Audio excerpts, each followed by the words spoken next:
పెట్టుకున్న పన్నీర్ ముక్కలు, అలాగే కట్ చేసి పెట్టుకున్న ఆనియన్ టమాటో ముక్కలు.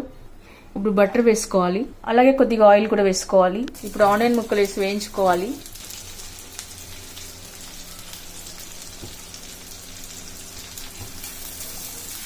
వెల్లుల్లి వేసుకోవాలి. ఆనియన్ కాస్త ఎర్రబడ్డాక టమాటాలు వేసుకోవాలి.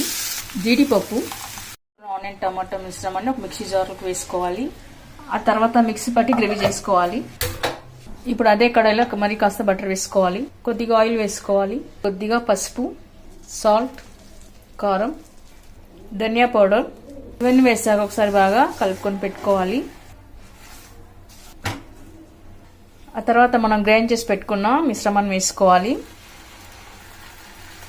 ఇప్పుడు ఒకసారి గ్రేవీని అంతా కలుపుకొని పెట్టుకోవాలి.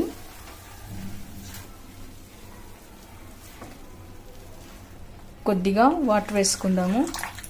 ఆ తర్వాత 2 నిమిషాల పాటు ఉడికించుకోవాలి. ఇప్పుడు కొద్దిగా క్రీమ్ వేసి పెట్టుకున్న తర్వాత ఒకసారి కలిపి పెట్టుకోవాలి. ఇప్పుడు కట్ చేసి పెట్టుకున్న పన్నీర్ ముక్కలు వేసుకోవాలి. కసూరి మేతి, ఫ్రెష్ క్రీమ్ వేసుకోవాలి. చూసారుగా గుమగుమలాడే పన్నీర్ బటర్ మసాలా రెడీ.